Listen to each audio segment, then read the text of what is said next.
Raphaël Glucksmann, le compagnon de Léa Salamé pris au piège, on sait comment ça va se finir.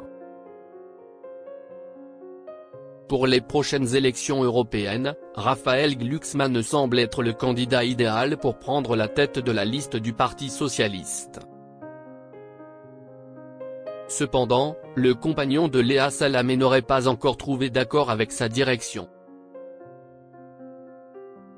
Dans la nuit de jeudi 8 à vendredi 9 février, les militants socialistes ont acté par un vote que le Parti socialiste, PS, devait être représenté par le leader de Place Publique, Raphaël Glucksmann, aux élections européennes.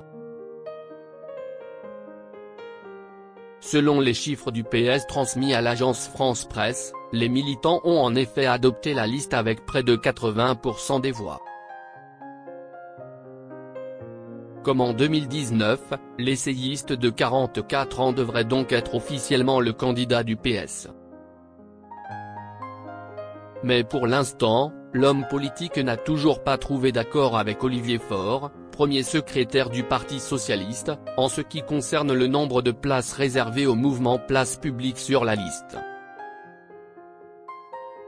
Comme l'a révélé un membre du PS au Figaro, ce lundi 12 février, Raphaël Glucksmann demande que son parti obtienne 3 places en position éligible d'eurodéputé.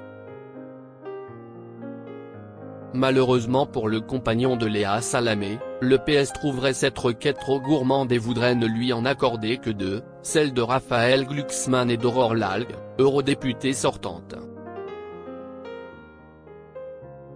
On avance tranquillement. Place Publique pousse logiquement le rapport de force le plus longtemps possible, mais on sait comment ça va se finir. A regretté l'interlocuteur de nos confrères, précisant que Raphaël Glucksmann était pris au piège. Il ne peut pas faire une liste sans nous, et nous n'avons pas une autre tête de liste que lui. Donc personne n'a la bombe nucléaire, a conclu la source. Léa Salamé, se sacrifie pour son compagnon, Raphaël Glucksmann. Dans quelques semaines, Raphaël Glucksmann pourrait donc lancer sa campagne pour les élections européennes. Pendant cette période, Léa Salamé devra se mettre en retrait pour le bien de la carrière de son époux. Dans une interview accordée à Télé 7 jours, le 20 novembre dernier, la journaliste avait en effet révélé qu'elle aménagerait son emploi du temps pour éviter tout soupçon de conflit d'intérêts. Je resterai à l'antenne. Mais le temps de la campagne officielle, je ne ferai pas d'interview politique, ni à la télévision ni à la radio, a-t-elle indiqué, avant de donner plus de précisions sur cette réorganisation.